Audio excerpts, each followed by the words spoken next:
You heard her. Off with you now. Be gone. Welcome once again to the Vlog. I'm your host. Today, I'll be talking about the 7th episode of Rings of Power. So, I'm speechless. I don't really know what to say. With the 6th episode, they finally started to get things moving, and they started to tell one coherent story.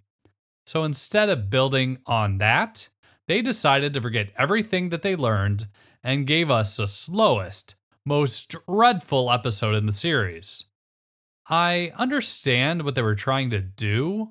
They were trying to slow things down to get us to feel for these characters, except these characters are terrible. Am I supposed to suddenly forget everything Galadriel did last episode? Did the writer in episode 6 even read episode 5? It's just completely bizarre. I'll admit, I fell asleep, but I don't think I missed a whole lot. Basically, this is just filler before the finale.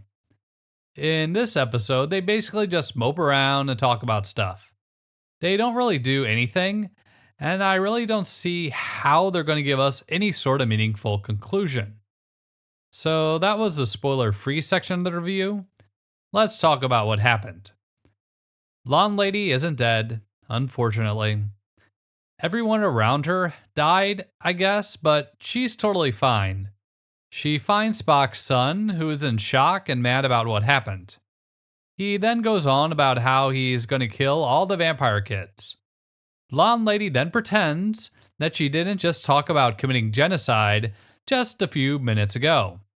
Tries to get him not to harbor hatred, and they go to try to find the rest of the group. There's also a horse that's on fire. I really hope that this was not a practical effect. It looks stupid, but it better have been CGI.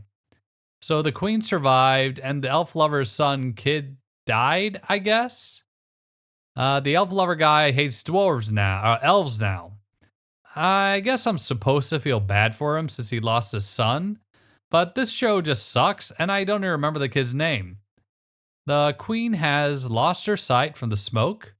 She wants to put on a brave face and pretend that she isn't blind. But by the end of the episode, she's covering her eyes to let everybody know that she's blind. She also says that they'll return.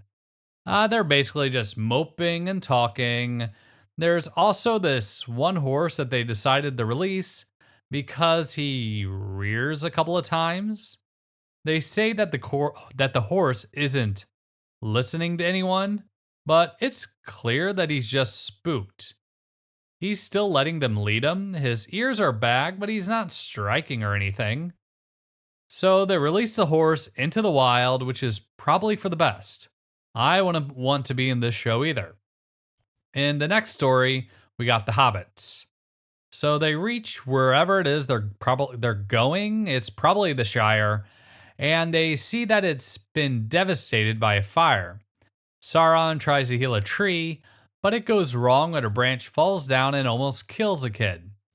Sauron's tiny girlfriend saves the kid, and they eventually decide that it's best for him to go find his people. The next day, it turns out that he was successful in healing the land, and they have a bountiful harvest. The other blonde lady is hunting Sauron, and the hobbits yell at her. So she blows up their wagons and leaves.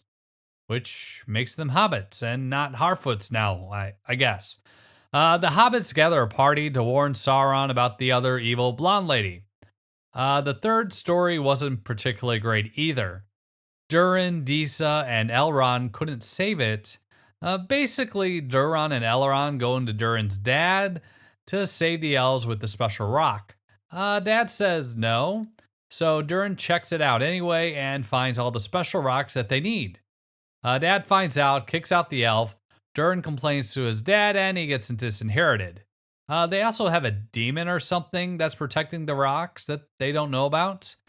Then in the last story, it had to do with the evil elf and his vampire kids. So I guess his plan was successful because now the vampire kids can live in the Southlands without fear of the sun, which is only an issue whenever the plot calls for it. Then they reveal that the Southland is now Mordor. Okay, so that's basically what happened.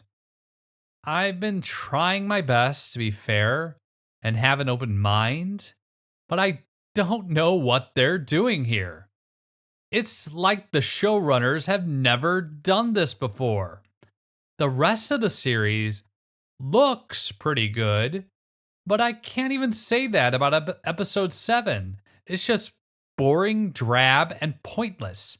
I mean, I fell asleep. This is by far the worst episode in the series, in my opinion.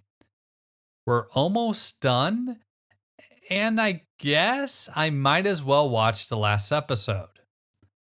I want to thank you for watching my review, and I hope you have a wonderful day.